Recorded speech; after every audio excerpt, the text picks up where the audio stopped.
Acara penutupan Rapimnas Partai Gerindra pada akhir pekan lalu menjadi ajang saling puji antara Presiden terpilih Prabowo Subianto dan Presiden Joko Widodo. Jika Prabowo menilai Jokowi sebagai sosok yang kuat dalam berpolitik dan negarawan sejati, Jokowi menganggap Prabowo adalah orang yang sangat spesial bagi dirinya. Bapak Haji Prabowo Subianto. Penutupan Rapimnas Partai Gerindra yang digelar di Indonesia Arena Jakarta pada akhir pekan lalu menjadi ajang saling puji antara Presiden Joko Widodo dan Presiden terpilih Prabowo Subianto. Prabowo dalam pidatonya menyebut Jokowi sebagai sosok pemimpin dan negarawan sejati. Kita pernah bersaing, kita pernah berbeda. Bapak menang, tapi Bapak mengajak saya bergabung. Ini leadership, ini kepemimpinan, ini kenegarawanan, dan ini tidak sering terjadi di mana-mana, tidak sering terjadi. Dan saya keliling kemana-mana, Pak, tokoh-tokoh luar negeri selalu bertanya, kok bisa? Kamu kan 2 kali dikalahkan.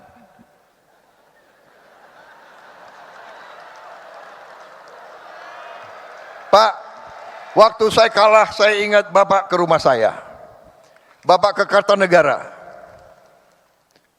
Di mana di negara lain yang kalah, yang harus ucapan selamat. Ini yang menang datang ke rumah saya begitu.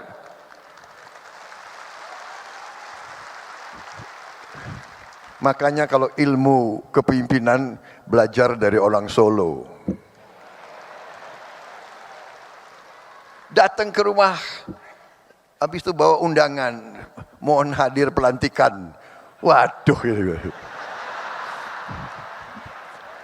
gimana ini? Makanya kalau urusan tentara pertahanan tanya Prabowo, urusan politik aku datang ke orang Solo ini.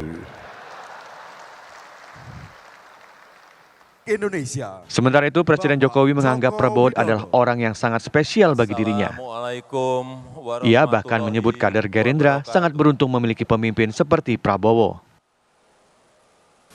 Buat saya, Prabowo Subianto itu sangat spesial.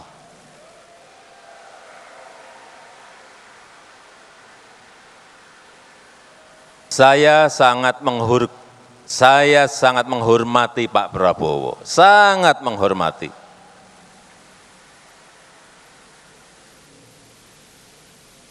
Kalau dalam beberapa kesempatan Pak Prabowo beberapa kali menyampaikan bahwa beliau merasa sangat cocok, merasa sangat sayang dengan saya. Ya, begitu juga. Itu juga yang saya rasakan.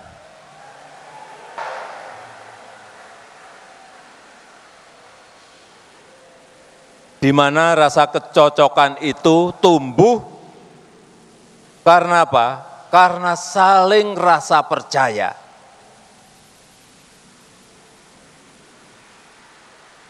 Karena saling rasa percaya. Saling menghormati, saling pengertian meskipun kadang ada perbedaan-perbedaan. Itu yang sangat jelas saya rasakan. Saya merasa bisa saling percaya dengan Bapak Prabowo Subianto. Indonesia Raya! Saling lempar sanjungan dan pujian antara Jokowi dan Prabowo ini seakan-akan menepis isu tentang keretakan hubungan antara keduanya yang belakangan ramai diperbincangkan. Dari Jakarta, tim TV One mengabarkan. Terima kasih. Ketua Umum PDI Perjuangan Megawati Soekarno Putri menyampaikan salam kepada Ketua Umum Partai Gerindra yang juga Presiden terpilih Prabowo Subianto. Salam itu dititipkan kepada Menpan RB yang juga politisi PDI Perjuangan Abdullah Azwar Anas saat menghadiri apel kader Partai Gerindra.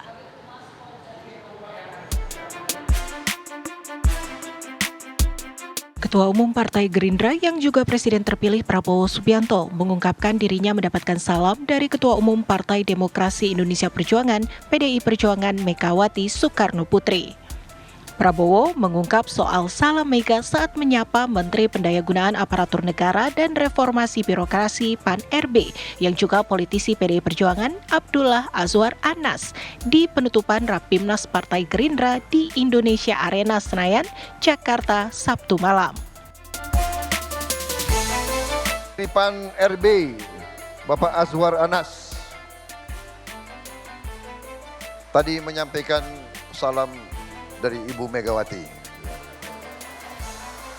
Benar kan?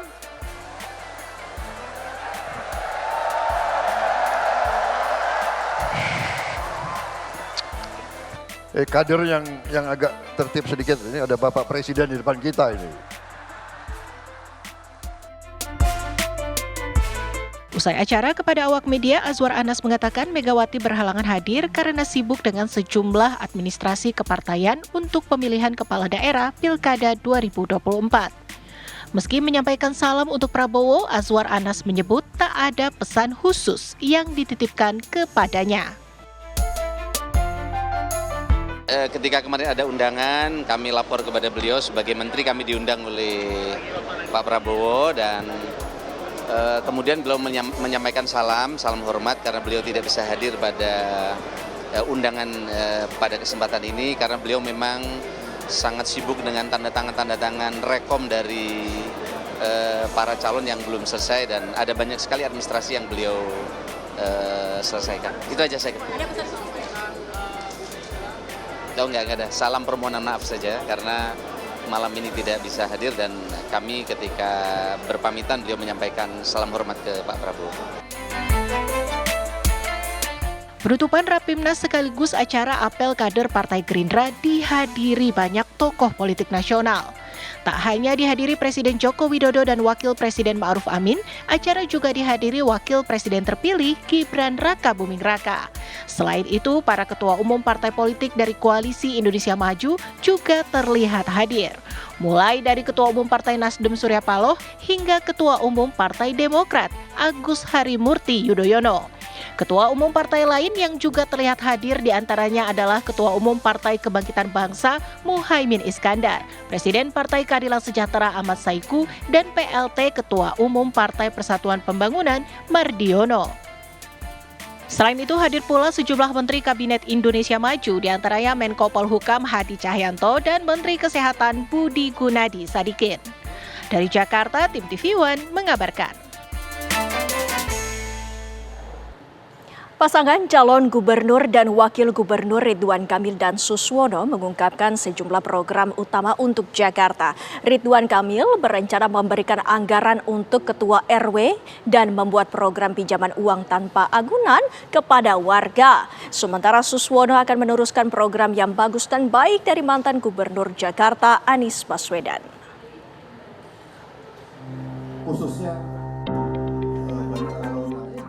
Sejumlah pekerja transportasi dan lulusan universitas negeri mendeklarasikan dukungannya terhadap bakal calon gubernur dan wakil gubernur Jakarta Ridwan Kamil dan Suswono atau Rido di kawasan Bambu Apus Cilangkap, Jakarta Timur. Dalam kesempatan tersebut, Ridwan Kamil mengungkapkan sejumlah program yang pernah diimplementasikan di Jawa Barat dan akan diduplikasikan ke Jakarta agar Jakarta menjadi kota yang adil dan makmur serta kota yang bahagia dan humanis. Beberapa program kerja yang dijanjikan paslon Rido ini antara lain program pengurangan polusi dan mengurai kemacetan, serta anggaran untuk ketua RW dan bantuan pinjaman tanpa agunan untuk menjalankan usaha mikro dan menengah. Ridwan Kamil juga berencana menyediakan mobil curhat untuk menurunkan tingkat stres warga Jakarta. Menurutnya, paslon Rido telah menyiapkan 70 gagasan untuk solusi mengatasi masalah Jakarta. Nah, kami sudah ada tentunya solusi-solusi ya. Paling utama urusan polusi macet sudah kita siapkan, kemerataan pembangunan kita siapkan ya, berkeadilan kita siapkan, pemerintah yang responsif kita siapkan, mencegah kebencanaan dari mulai nanti di utara sampai beli-beli lahan buat parkir air di selatan. itu kita siapkan buat ngatasin banjir ya, dan lain-lain. Ada 70-an gagasan yang sedang kami klasterisasi. Kalau dibahas terlalu panjang, tapi intinya kami membawa solusi. Sementara bakal calon wakil gubernur Jakarta, Suswono mengatakan akan mengikuti langkah-langkah yang bagus dan baik dari kepemimpinan gubernur sebelumnya, termasuk Anies Baswedan.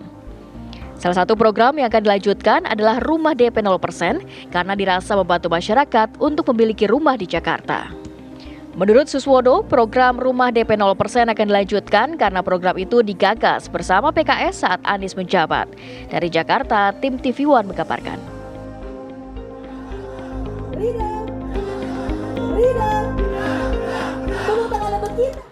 Bakal calon gubernur Jakarta Ridwan Kamil hari ini mengunjungi TKN Fanta. Apa saja yang dibahas dalam kunjungan tersebut? Sudah ada reporter TV One Agam Rizky dengan laporannya. Agam, silakan.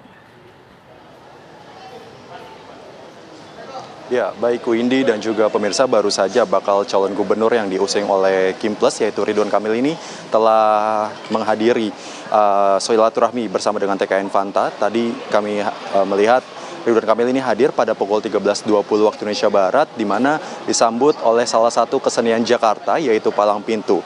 Dan dapat kami sampaikan kepada Anda, Windy dan juga pemirsa, beberapa poin dari hasil diskusi dan silaturahmi Ridwan Kamil di TKN Fanta ini adalah yang salah satunya adalah berfokus terhadap anak muda, karena menurut Ridwan Kamil ini anak muda harus dipersiapkan untuk menghadapi Indonesia Emas 2045 mendatang. Dan beberapa poin dari gagasan Ridwan Kamil jika menjadi gubernur Jakarta nantinya adalah yang pertama, akan mempersiapkan kepemilikan rumah terhadap anak muda dan mempersiapkan mental anak muda yang salah satunya adalah dengan program aplikasi curhat dan juga mobil keliling untuk bercerita dan mengeluarkan keluh kesah kepada seluruh anak muda. Dan tadi baru saja sekitar pukul 15 waktu Indonesia Barat memang Ridwan Kamil telah meninggalkan tempat TKN Fanta ini, dan sejumlah partisipan juga telah selesai untuk bergegas meninggalkan lokasi.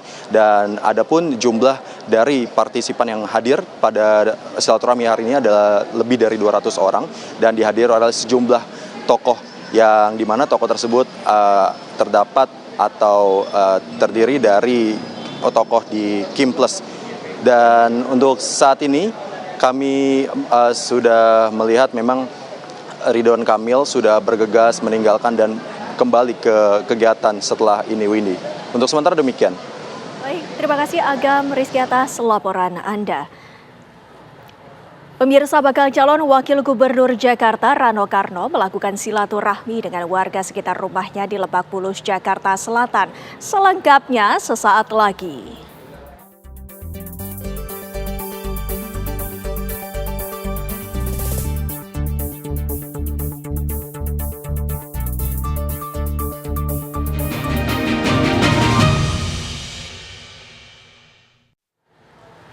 Pemirsa, bakal calon wakil gubernur Jakarta Rano Karno melakukan silaturahmi dengan warga sekitar rumahnya di Lebak Bulus, Jakarta Selatan.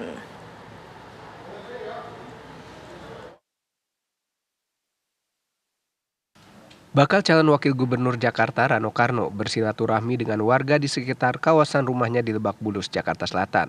Dalam silaturahmi ini, Bang Dul, panggilan akrab Rano Karno, bercengkrama bersama dengan warga. Rano Karno sempat diberikan kaos dari salah seorang warga pemilik konveksi. Dalam belusukan ini, Rano Karno diajak ke konveksi warga sekitar. Bang Dul pun akhirnya berencana memesan kaos untuk kampanye di konveksi dekat rumahnya ini. Rano Karno juga bercerita mengenai daerah yang ada di Lebak Bulus yang kerap dijadikan syuting sinetron Sidul Anak Sekolahan. Ini kebetulan gue mau jalan ke belakang, artinya ini kampung ini mah kampung kagak aneh buat gue. Ini sebagian lokasi syuting Sidul di sini. Dulu nggak begini, Mak. Ini bagus. Waduh, dulu mah banjir juga tenggelam kita. Jadi waktu adegan satu, si Karyo ngudak nyari burung. Nah, itu alat di depan tuh. Dia ngudak-ngudak, Karyo apa? Bejo, ada ras. Makanya tadi ada si Mak bilang, "Yo, waktu lu syuting gue di sini, Dul." Wah, jadi lu lihat syuting, lihat, wah bagus berarti. Kemudian ada versi Lebaran, jadi adegan saya, Babe sama Mandra pulang dari masjid, itu di situ. Yang nimpukin anak-anak, artinya ini kampung sih nggak aneh lah. Yang bikin aneh surprise bener, nih si Babe nih, ternyata dia, coba lo bikin apa? Bikin kaos gua, tuh, gua punya konveksi di sini. Gitu. Kita baru rencana mau bikin kaos, baru rencana, makanya begitu kita jalan, dia menyodorin begini, gua bilang, wah, kalau bisa bikin lo bagus bener nih, gue nggak usah bikin ke Bandung, artinya nggak usah bikin di tempat lain, kalau di kampung jadi bisa. Dalam Pilkada Jakarta ini, Rano Karno mengaku akan berbagi tugas dengan pasangannya Pramono Anung, di mana Pramono Anung sebagai konseptor, sementara Rano Karno yang bekerja di lapangan. Dari Jakarta, Hilda Ramadanti, Diana Karisma, TV One mengabarkan.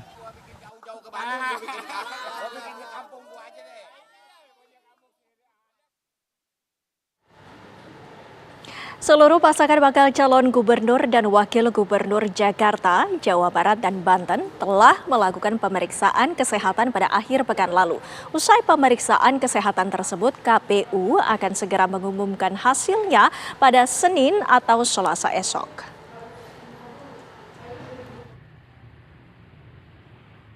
Pasangan bakal calon gubernur dan wakil gubernur Jawa Barat, Acep Adang Ruhiat, Gitalis Dwi Natarina, dan pasangan JJ Wiradinata Ronald Surapraja menjalani pemeriksaan kesehatan jasmani di lantai 6 dan 7 Gedung Anggrek, Rumah Sakit Umum Pusat Hasan Sadikin, Bandung. Kedua bakal pasangan calon ini menjalani tes kesehatan jasmani yang meliputi medical check-up, pemeriksaan mata, gigi, dan organ dalam lainnya selama 7 jam. Pemeriksaan kesehatan merupakan salah satu persyaratan utama yang harus dipenuhi para calon kepala daerah dalam tahapan Pilkada serentak 2024. Selain pemeriksaan kesehatan fisik, para calon juga diperiksa kejiwaannya.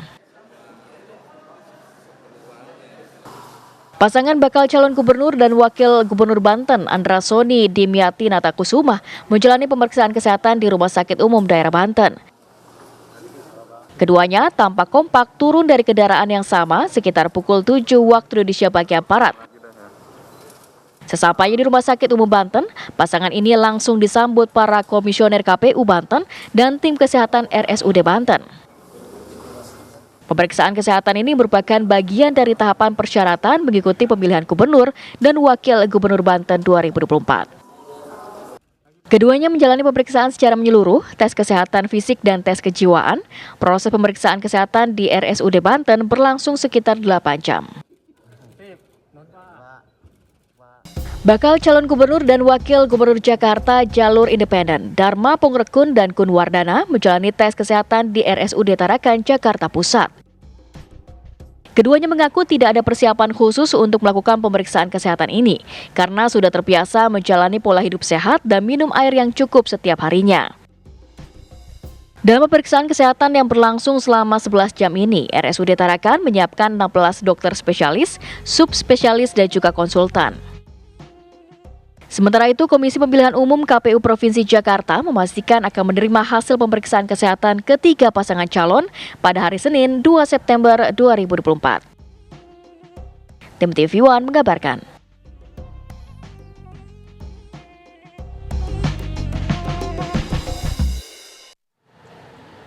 Komisi Pemilihan Umum memperpanjang masa pendaftaran bakal calon kepala daerah di provinsi dan kabupaten kota yang hingga masa pendaftaran berakhir hanya memiliki satu pasangan calon. KPU menyatakan ada 43 daerah yang terdiri dari satu provinsi di Papua Barat, 5 kota, dan 37 kabupaten yang berpotensi memiliki calon tunggal. Pasalnya hingga batas akhir masa pendaftaran pada Kamis pekan lalu hanya ada satu bakal paslon yang mendaftar sehingga mereka berpeluang melawan kota kosong. KPU pun memutuskan memperpanjang masa pendaftaran pilkada di 43 daerah pada 2 hingga 4 September 2024 untuk membuka peluang munculnya bakal calon pasangan baru.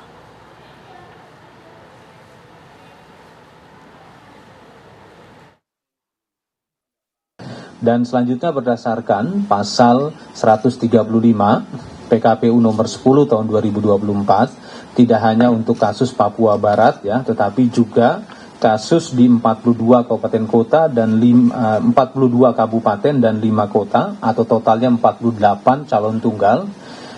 Ini kemungkinan besar mereka akan memperpanjang masa pendaftaran, ya, akan memperpanjang masa pendaftaran.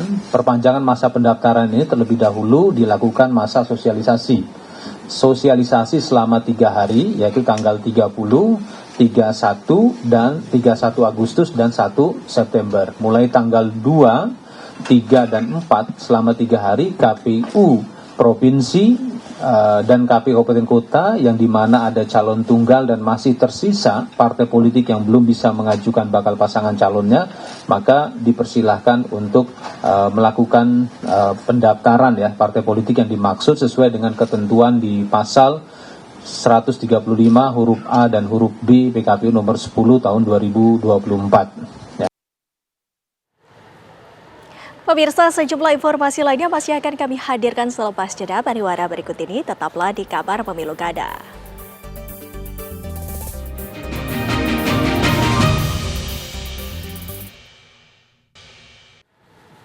Anda masih bersama kami. Pemirsa, pasangan bakal calon gubernur dan calon wakil gubernur Sumatera Utara Bobi Nasution Surya menjalani pemeriksaan kesehatan hari ini. Bobi dan Surya tiba bersama di RSUP Adam Malik, Kota Medan sekitar pukul 9 waktu Indonesia Barat. Keduanya akan menjalani tes fisik dan mengaku diminta berpuasa sejak pukul 8 kemarin malam. Selain pemeriksaan jasmani dan rohani, mereka juga menjalani pemeriksaan diagnostik magnetic resonance imaging atau MRI dan elektromiografi atau EMG guna mengevaluasi fungsi otot dan motorik.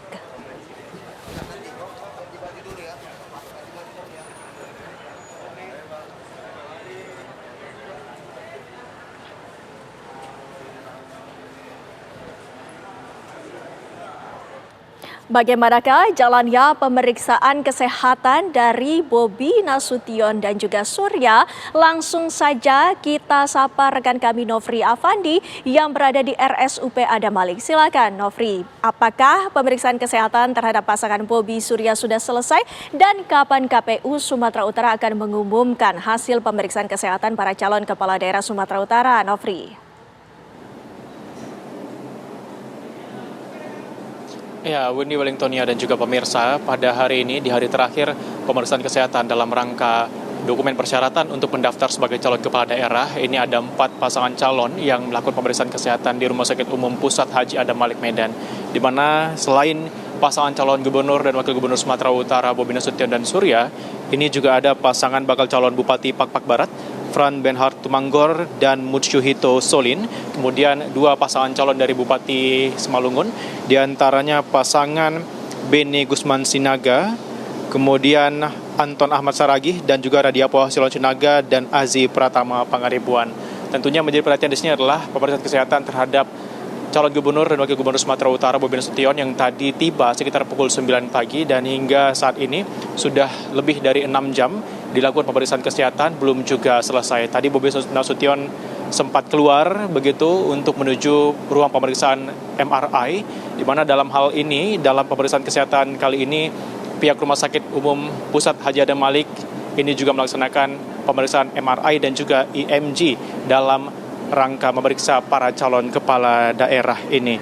Dalam pemeriksaan ini, pemirsa, tim pemeriksaan kesehatan ini berjumlah sekitar 139 orang, di mana 61 orang diantaranya merupakan dokter spesialis dan subspesialis yang turut andil dalam pemeriksaan para calon kepala daerah ini. Dan juga melibatkan tim dari BNN, kemudian analis lab, kemudian rekam medis, farmasi, perawat dan analis, dan juga tim-tim lainnya yang turut mendukung dalam kegiatan pada hari ini. Nantinya hasil pemeriksaan kesehatan para calon kepala daerah ini akan diserahkan oleh Rumah Sakit Umum Pusat Haji Adam Malik kepada KPU Sumatera Utara dan juga kabupaten kota tentunya esok hari 3 September 2024. Dan nantinya pemirsa, kita masih menunggu seperti apa hasil dari pasangan Bobi Nasution dan juga Surya yang sudah hampir sekitar 7 jam ini juga belum keluar begitu dari ruang pemeriksaan, di mana ia disampaikan tadi sudah melakukan beberapa persiapan dalam rangka pemeriksaan kesehatan ini seperti berpuasa selama 12 jam atau sejak jam 8 tadi malam, dan beberapa persiapan-persiapan lainnya agar tetap prima dalam mengikuti agenda persiapan ataupun pemeriksaan kesehatan pada hari ini. Dan Ketua KPU Sumatera Utara menyatakan jika nanti ada pasangan calon yang dinyatakan tidak memenuhi syarat dalam tes pemeriksaan kesehatan ini, tentunya akan diberikan waktu bagi partai pengusung dan juga pihak pasangan calon untuk memberikan pengganti di masa perbaikan administrasi, yaitu pada tanggal 6 sampai 8 September mendatang. Di antaranya seperti mengajukan berkas kembali, kemudian melakukan pemeriksaan kesehatan terhadap calon pengganti. Dan ini tentunya sampai saat ini, sejauh ini pihak KPU berharap semuanya dalam keadaan sehat dan prima dan siap untuk melanjutkan tahapan-tahapan pada Pilkada serentak 2024 mendatang ini. Windy Wellingtonnya. Baik, terima kasih Novria Fandi atas laporan Anda langsung dari Medan, Sumatera Utara. Pemirsa, pemeriksaan kesehatan menjadi rangkaian wajib pada tahapan pendaftaran bakal calon kepala daerah. Hal tersebut juga menjadi syarat bagi calon jika terpilih agar sehat jasmani dan rohani untuk menjalankan tugas 5 tahun ke depan.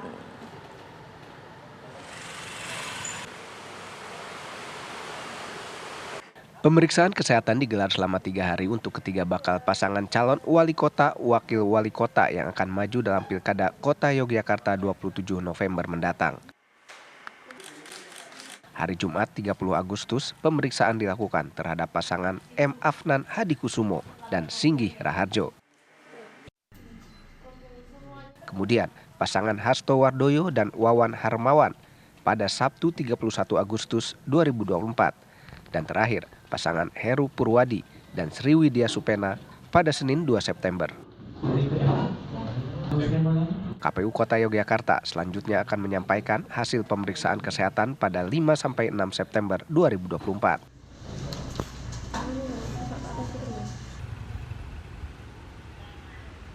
Secara bergantian bakal calon gubernur Riau, wakil gubernur Riau, bakal calon wali kota, wakil wali kota, dan bakal calon bupati, wakil bupati se-Provinsi Riau melakukan cek kesehatan di Rumah Sakit Umum Daerah Provinsi Riau sebagai syarat maju dalam kontestasi pemilihan kepala daerah. Total ada 43 pasang bakal calon melakukan pemeriksaan yang dimulai sejak kemarin dan akan berlangsung hingga Senin ini. Pada pemeriksaan kesehatan bakal calon ada 3 tahapan, yakni tahap pertama pemeriksaan jasmani yang meliputi pemeriksaan fisik, laboratorium, dan pemeriksaan penunjang lainnya. Tahap kedua pemeriksaan rohani kejiwaan, dan tahap ketiga pemeriksaan penyalahgunaan narkoba. Pemeriksaan bakal calon kepala daerah pihak Rumah Sakit RSUD Arifin Ahmad Provinsi Riau melibatkan 80 dokter. Dari Yogyakarta dan Pekanbaru Riau, Nuryanto Muhammad Arifin, Fajar Ramadan, TV One mengabarkan.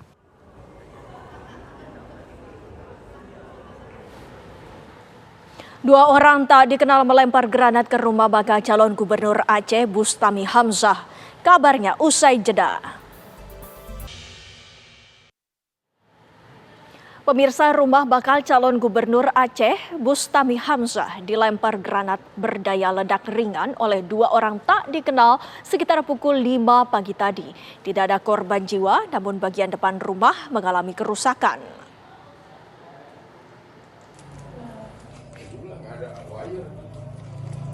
Pelemparan granat di rumah bakal calon gubernur Aceh, Bustami Hamzah, yang terletak di Kampung Pineng, Kota Banda Aceh, terjadi sekitar pukul 5.15 waktu Indonesia Barat, Senin pagi.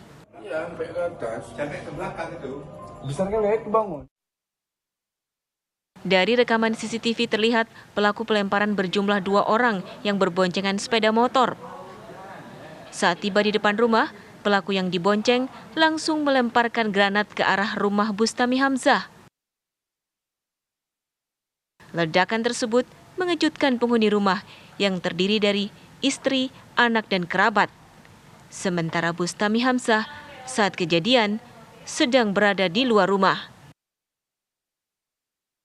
Jadi waktu itu dengar ledupan, saya langsung lari ke depan, saya keluar, kebetulan ada orang tua saya keluar, saya melihat, saya bilang jangan dekat-dekat dulu karena kita tidak tahu ini apa yang sebenarnya terjadi gitu. Begitu kita keluar, kita lihat ada asap, oh di sini dia gitu.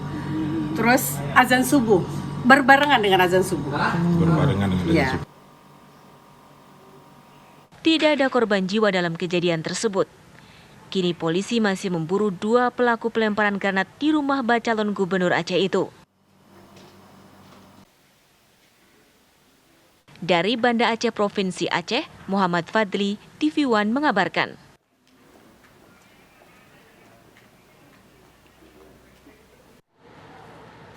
Dan untuk mengetahui perkembangan dari kasus pelemparan granat ke rumah baca Gub Aceh, Bustami Hamzah, sudah ada reporter TV One Muhammad Fadli.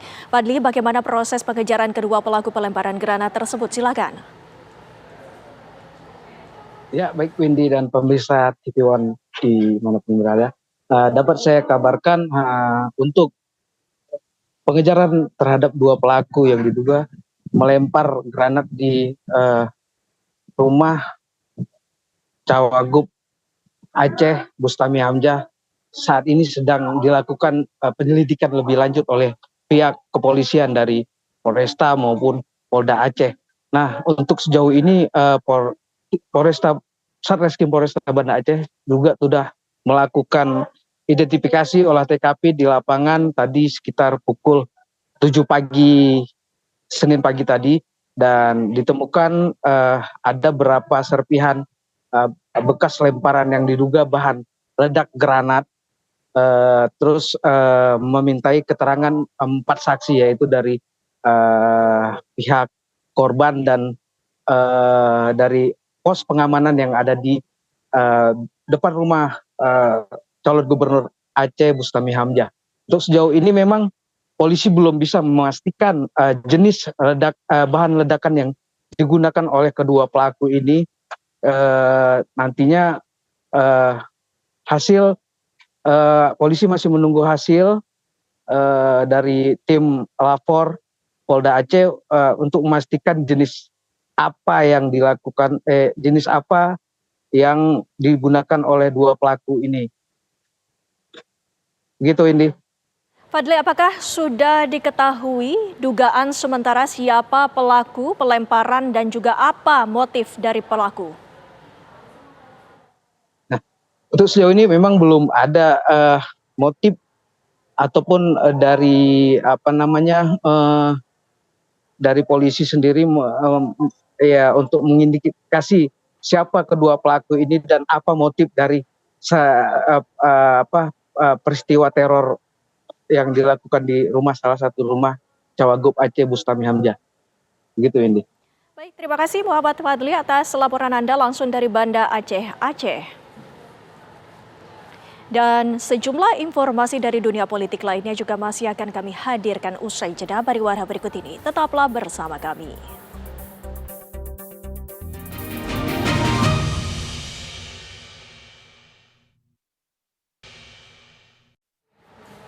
Dalam upaya mengkampanyekan Pilkada 2024 di Bantul Damai, Polres Bantul, Yogyakarta menggelar kompetisi mural dengan tema Pilkada Aman, Golek Pangan Nyaman.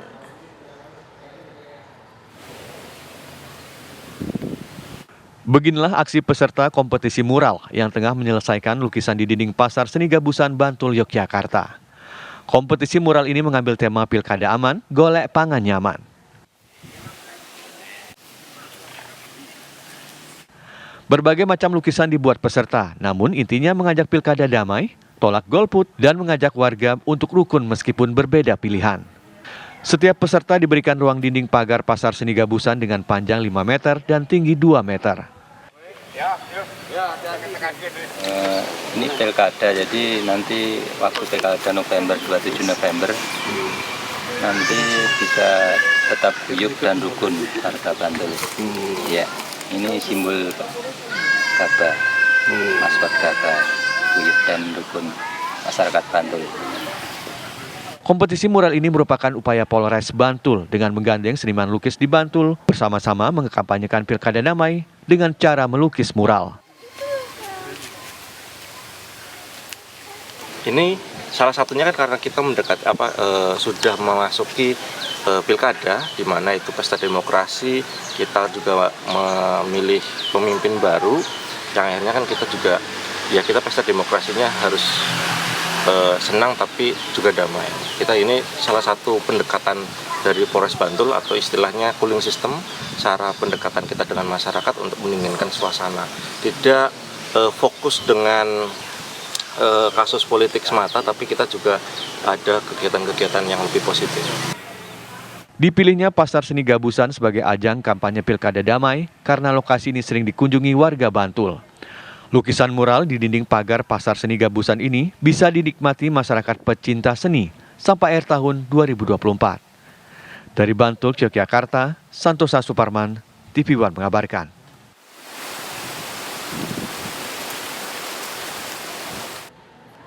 Berbagai cara dilakukan para legislator terpilih untuk menghadiri pelantikan mereka di DPRD Kota Parepare, Sulawesi Selatan. Ada calon anggota DPRD naik perahu di antar puluhan perahu dan ada yang menunggangi kuda menuju lokasi pelantikan. Seperti inilah suasana saat puluhan perahu mengantar Sape, seorang nelayan yang terpilih menjadi anggota DPRD menuju acara pelantikan di gedung DPRD Kota Parepare. Anggota DPRD terpilih dari PKS ini bangga diantar para koleganya sesama nelayan. Sape diantar para nelayan membelah Teluk Parepare menuju ke sebuah mobil yang akan membawanya ke gedung DPRD. Selain perahu, seorang anggota DPRD Kota Parepare terpilih, Jusfari Genda, menggunakan kuda menuju kantor DPRD Kota Parepare. Aksi ini menjadi perhatian masyarakat yang ingin menyaksikan pelantikan anggota DPRD Kota Parepare.